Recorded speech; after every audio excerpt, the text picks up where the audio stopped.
I once asked a Frenchman if he had a Nintendo. He said oui. Hey, what kind of game do you play after having beans for tea? Fortnite! Oh no, do you know, I once had a friend who was really interested in changing from PC gaming to games consoles. So I told him it was time for the Switch. No pun, Nintendo. Why can't dogs play video games? I don't know. Because the paws keep stopping them. Oh, very good. Do you know, that same friend, I bought him a birthday cake in the shape of Pac-Man. Or at least, that's what I told him when I gave it to him. Huh?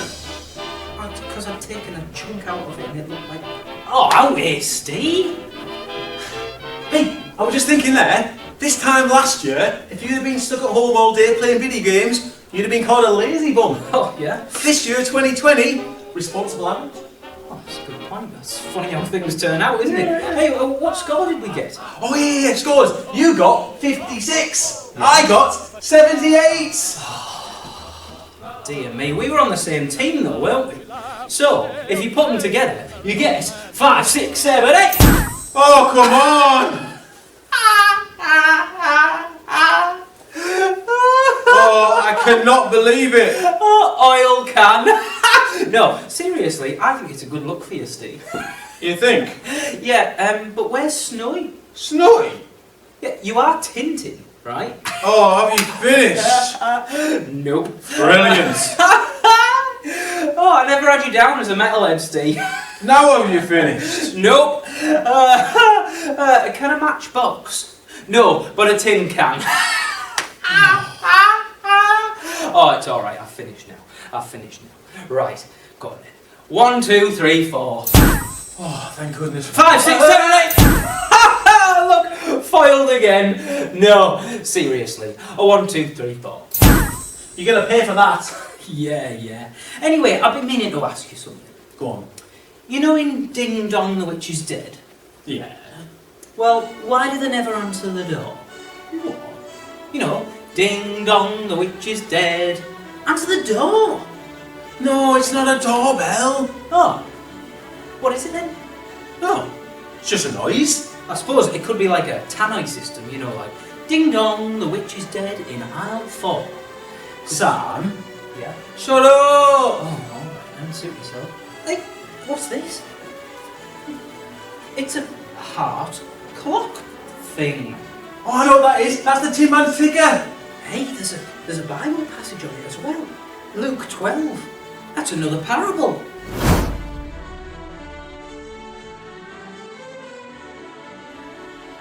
Once upon a time, there was a rich man who had a very big farm.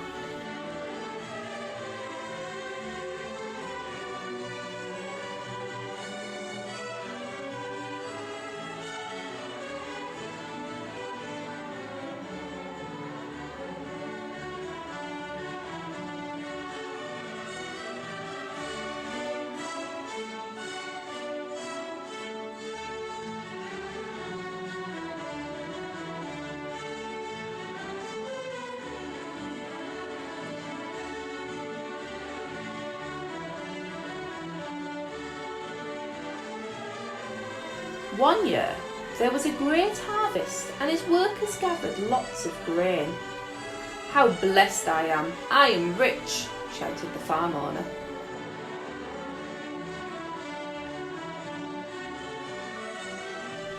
Unsure of what to do with a large harvest of grain, the farmer decided that if he were going to keep it all to himself, he would have to have bigger barns to store it all in.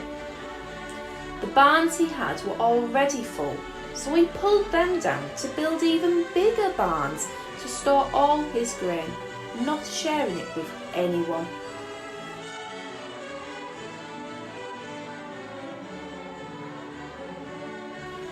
That very night, the farmer died in his sleep, and he couldn't take any of those things he'd stored in his barns with him. Wow, how interesting is that? Well, it sounds a bit harsh to me, like. What do you mean? Well, first the guy's called a fool, and then he dies.